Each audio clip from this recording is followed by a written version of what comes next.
அன்பர்களே, இன்று நாம் ஜோதிட நூல்களும் ஜோதிட பிரிவுகளும் உயிர்த்தோற்ற இரகசியமும் எனும் தலைப்பில் ஜோதிடம் அறிவோம். மனித வாழ்வில் பெரும் தாக்கத்தை ஏற்படுத்தி வருகின்ற ஜோதிட சாத்திரத்தை மக்கள் நலன் கருதி தமிழ் சித்தர்கள் அருளினர். அவர்கள் மெய்ஞானத்தின் துணையோடு அருளுணர்வால் ஜோதிடத்திற்கான வழிமுறைகளையும் விளக்கங்களையும் தொகுத்து வழங்கினர். அப்படி வழங்கியவர்களில் ஆதி 11 சித்தர்கள் முக்கியமானவர்கள்.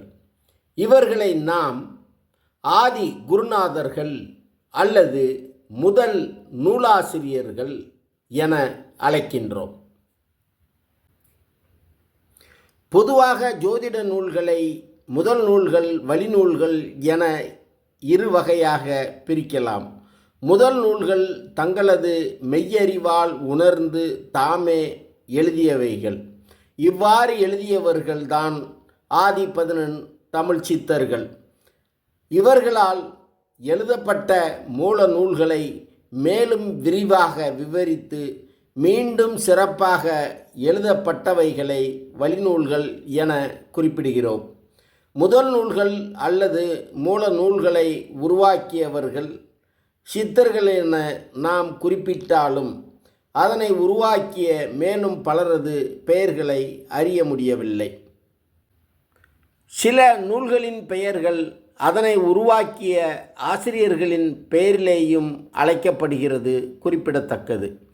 பண்டைய ஜோதிட நூல்களில் மணிகண்ட கேரளம், மரணகாண்டியம் எனும் அகத்திய நூல்களும், மேலும் ஓராசாரம், சாராவளி, பராசாரியம், சந்தான தீபம், சம்புநாதம், நீலகண்ட தாஜிகம், பலபாக ஜாதக தீபிகை, ஜாதக பாரிஜாதம்,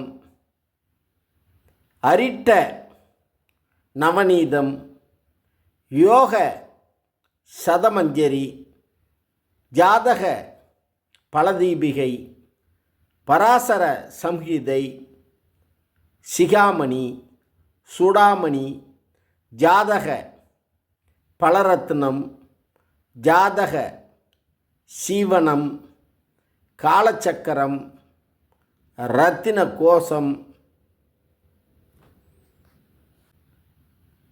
மற்றும் பஞ்சசித்தாந்தம், அபிதான சிந்தாமணி, நவக்கிரக மாளிகா, குப்த சித்தாந்தம், சித்தாந்த பஞ்சகம் போன்றவைகள் குறிப்பிடத்தக்கது.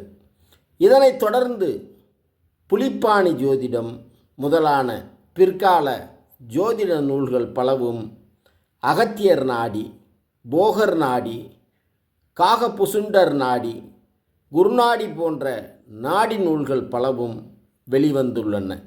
இவ்வாறான வரலாற்று சிறப்பு கொண்ட கால விஞ்ஞானம் எனும் சோதிடத்தை 3 பெரும் பிரிவுகளாக பிரிக்கலாம். அதாவது கணிதம், ஜாதகம், சூழ்நிலை கணிதம் என வகைப்படுத்தலாம். இதில் குறிப்பாக சூழ்நிலை கணிதத்தில் சுபவேளை, மழை, புயல், புவி அமைப்பு போன்றவைகளும் அடங்கும். இம்3 பிரிவுகள் சார்ந்தும் பல நூல்கள் வெளிவந்துள்ளன. அவற்றில் சித்தாந்தம், தந்திரம், கரணம், ஓரை, தாசிகம், முகூர்த்தம், வருடப்பணி, வாஸ்து, ஆருடம் போன்றவை குறிப்பிடத்தக்கது. இப்பேரண்டத்தில் உள்ள அனைத்து பொருட்களும் ஆகாயம், காற்று, நெருப்பு, நீர், நிலம் எனும் 5 பூதங்களின் சேர்க்கையால் ஆனது. இவ்வைம்பூதங்களின் சேர்க்கையை ஆசீவகம் ஆகூல் என்கிறது. இவ்வாகூலிற்கு மூலமானதே பரம்பொருள். அப்பரம்பொருள் இருந்தே எல்லாம் சீவன் அல்லது உயிர் பெற்று இயங்குகின்றன. இந்த ஐம்பூத குறியீட்டு அடிப்படையில் நமது அங்க அமைப்பை வைத்து ஐம்பூத தத்துவத்தை விளக்கும் குறியீடாக வடிவம் பெற்றதே நமசிவாய, மசிவாயன, சிவய நம, வயநமசி, யா நமசிவ எனும் குறியீடுகள். இதன் தொடர்ச்சியை அடுத்து ஒரு பதிவில் காண்போம். நன்றி. மீண்டும் சந்திப்போம்.